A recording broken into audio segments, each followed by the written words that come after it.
देखो देखो कौन शेर आया, शेर आया। देखो देखो कौन आया, देखो देखो कौन आया।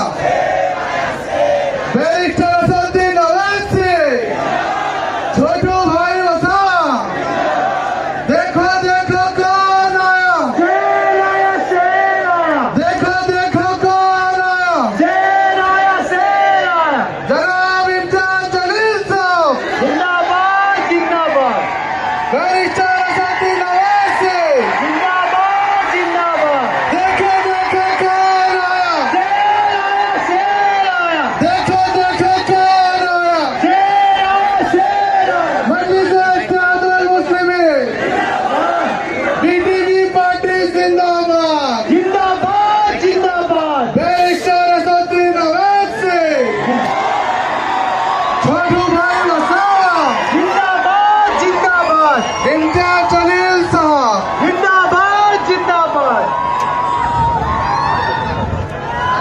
आराम से आराम से। देखो देखो कौन आया, देखो की स्थिति है, उसके बावजूद भी आप शेड्यूल 5 का इंप्लीमेंटेशन नहीं करते। स्टैच्यू ऑफ यूनिटी बनाया आपने, मगर क्या आदिवासियों की यूनिटी को डिसयूनिटी में तब्दील कर देंगे आप? ये कौन सी यूनिटी है कि मेरी जमीन को छीन कर मेरे को पानी नहीं काम दे रहा हूं? कि सीखो आदिवासियों से कि बीजेपी की हुकूमत 25-26 साल से इस सरजमीन पर, यहां पर बरसों से आरएसएस ने अपना काम किया, मगर उसके बावजूद भी मैं छोटू भाई वसावा साहब आपको सलाम करता हूं कि आपकी और आपके समाज ने आपके 2 एमएलए को जिताया यहां पर। ये इनको कामयाब किया बीटीपी को, हमारे महेश भाई को और उनके साथियों को। इन आदिवासियों ने हमको पैगाम दिया, मुसलमानों को, कि देखो हमारी जमीनें छीन ली गई, हमारे जमीन के अंदर जो सोना है, कोयला है, उससे महरूम कर दिया गया। मगर हम ना उम्मीद नहीं हुए। हमने छोटू भाई को अपना नेता माना, अपना बड़ा माना, और हमारी लड़ाई के लिए उनको अहमदाबाद में भिजाया, क्योंकि हम ये मानते हैं, आदिवासी जानता है कि उनकी लड़ाई अगर कोई लड़ सकता है तो बीजेपी कांग्रेस वाला नहीं लड़ सकता। उनकी लड़ाई अगर कोई लड़ सकता है तो उन्हीं के दरमियान का छोटू भाई वसावा लड़ सकता। मेरे अजीज दोस्तों और बुजुर्गों, ये हमको सीखने की जरूरत है। यकीनन मेरे इस जुमले से बहुत से लोगों को तकलीफ होगी, मगर मेरा मकसद यह है कि सच्चाई को बयान किया जाए और आपके दिलों में जोश को पैदा किया जाए, एक फिक्र दिया जाए आपको, ताकि जब आप यहां से उठकर जाएंगे तो एक पैगाम और फिक्र लेकर जाएं।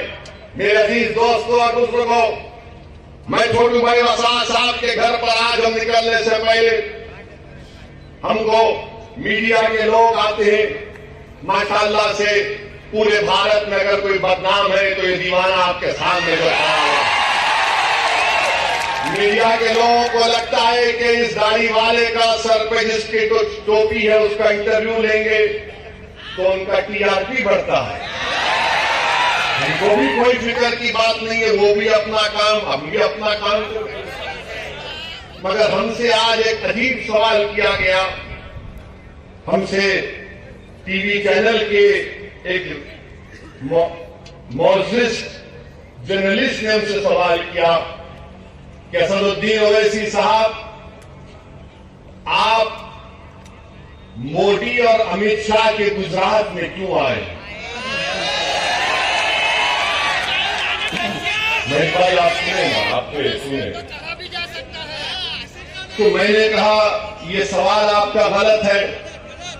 गुजरात भारत का हिस्सा है, मैं भारत का एक बाशिंदा हूं, बाइज्जत बाशिंदा हूं, अव्वल दर्जे का सिटीजन हूं और मैं भारत में किसी भी कोने में जा सकता हूं।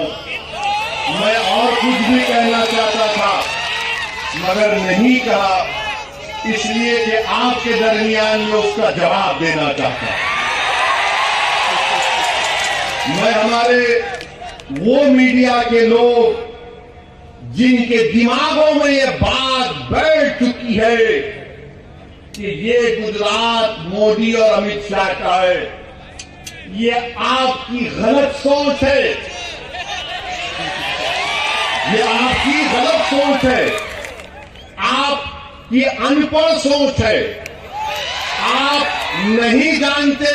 मैं तो ये समझता हूं और मानता हूं ये गुजरात गांधी का गुजरात है, ये गुजरात गांधी का गुजरात है और गांधी का गुजरात ही रहेगा, क्योंकि अमित शाह और मोदी गांधी से बड़े नहीं है, ना कभी होंगे इंशाअल्लाह। ये गांधी का गुजरात है और गांधी का गुजरात रहेगा। ये वो गुजरात है जहां की जनता ने अपनी दिमागी काबिलियत की बुनियाद पर, अपनी मेहनत की बुनियाद पर इस भारत को मजबूत किया। ये उन लोगों का गुजरात है। ये गुजरात छोटू भाई वसावा का गुजरात है। ये गुजरात छोटू भाई वसावा का है। मगर अगर हर कोई ये कहेगा कि नहीं ये मोदी और अमित शाह का गुजरात हो गया, हाँ यहां से गए जरूर, बहुत से आएंगे चले जाएंगे, मगर गुजरात की पहचान तो गांधी से होगी ना। गुजरात की पहचान यहाँ के आदिवासियों से होगी, गुजरात की पहचान यहाँ की तहजीब और तमद्दुन से होगी। गुजरात की पहचान उन लोगों से नहीं हो सकती जो आजादी के बाद आए और आकर थोड़ा बहुत सियासत में काम किया, उनको जनता ने उनको वहां दिल्ली पहुंचा दिया। मगर मीडिया के लोगों, वो पूरा नहीं, थोड़े लोग जरा हिस्ट्री पढ़ लो और कभी भी सवाल करने से पहले, खास तौर से मुझसे जब सवाल करेंगे, इतिहास से। हम अच्छों को नहीं छोड़ते, क्योंकि मैं किसी के घर में मेहमान था, पानी को रोक लिया, वरना मैं जबान का बड़ा गंदा, इसलिए कहते ना कि ये हेट स्पीच देता, जा जाता हेट स्पीच देता। मैं कभी भी ये नहीं कहा, ना मैं किसी मजहब के खिलाफ था, ना हूं और ना कभी रहूंगा इंशाअल्लाह ताला। मेरी लड़ाई भारत के संविधान में जो हमको हक दिया गया, उन हक हुकूक को हासिल करना है, और वही लड़ाई उस वक्त कामयाब होगी जब आप साथ देंगे। साबिर काबुली वाला, असदुद्दीन ओवैसी गुजरात को अपनी अना की तस्कीन के लिए नहीं आए।